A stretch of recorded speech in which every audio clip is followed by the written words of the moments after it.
Meanwhile, former President Trump remains the favorite in the presidential race, despite Vice President Kamala Harris's recent jolt in the polls. That's according to pollster Nate Silver's election forecast model, the Silver Bulletin, which gives Trump an over 61% chance of winning in the Electoral College, while Harris is about at 38%.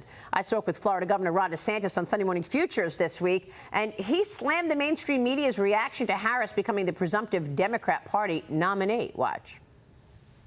Now what you see is all the arteries of the left, the corporate media, Hollywood, academia, they're using all the king's horses and all the king's men to try to put the Democratic Party back together again, and they have to whitewash Harris's background to be able to make her palpable to the American people. But I think we've all seen her. She owns the border. She owns the inflation. She was there cheerleading that every day for the last 3.5 years. But make no mistake about it, you are in for 100 days of massive gaslighting from the corporate press. We're down here in Florida. It's hot in July, be hot in August, but you're going to see a blizzard of lies over the next few months.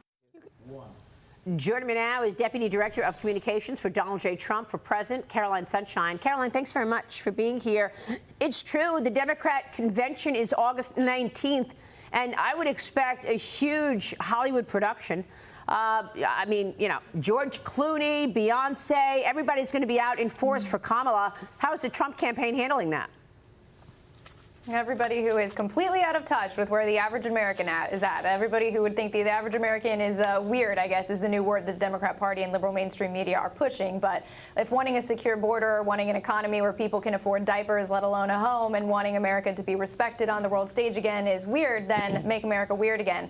But to your point, the liberal mainstream media, Hollywood, DNC, all one and the same, they're giving Kamala Harris the Hillary Clinton treatment. They are all too aware of actually how deeply unlikable she is and how unpopular her policies are. They are very aware that this is a woman who, through selection rather than election, looks to be the likely nominee of the Democrat Party.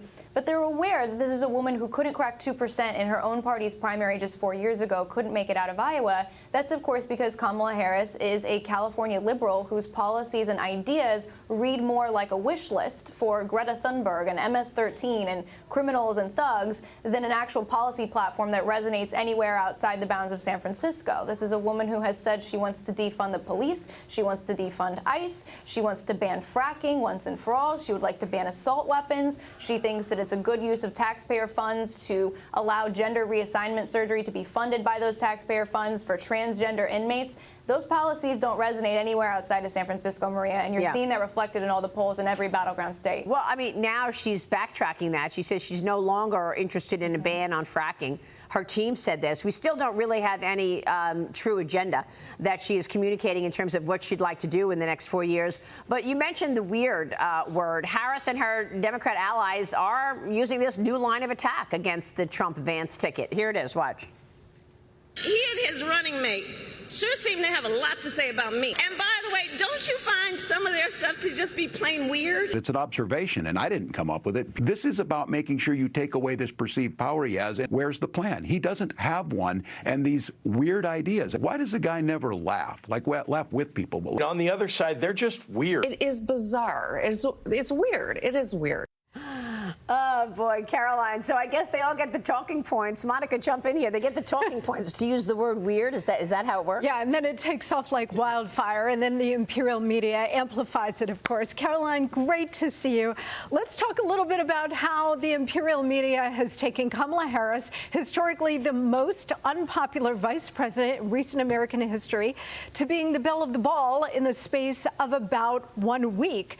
They are trying to sell her as Obama in a skirt, basically trying to create momentum around Kamala Harris based on identity politics, the fact she's a woman of color and would be the first woman of color of president. How is the Trump campaign planning to counter that kind of messaging? Absolutely. Well, we're watching, as you just said, we're watching Kamala Harris get the Hillary Clinton and Barack Obama treatment from the liberal mainstream media and the Democrat Party. The problem is that the liberal mainstream media and Democrat Party have the same blinders on that they had up way back in 2016. It's almost the exact same playbook. Kamala Harris's policies couldn't be more out of touch with where the average American is at. You think people in Pennsylvania want to have an all-out ban on fracking? Absolutely not. So President Trump continues to go up in these polls, up in the battleground states, because while the Democrats might be trying to change the nominee at the top of that ticket through selection versus election, as I said, you can't change what the issues are. The issues most important to the American people are the economy, inflation, immigration. President Trump's on the right side of all of those issues. Well, what is the latest in terms of some of these important voting blocks? I know that the former president is set to appear at the National Association of Black Journalists convention in Chicago later today. He's looking to shore up his support among black voters. Not everybody's happy about it. Some members of the organization, the black journalists, are outraged over the decision to invite Trumps. Even some reportedly canceling their plans to attend. The backlash forcing a co-chair of the convention to step down. And then there's this recent New York Times Siena poll shows 23% of black voters support Trump. And yet MSNBC is asking black male voters about support. That support. Watch this.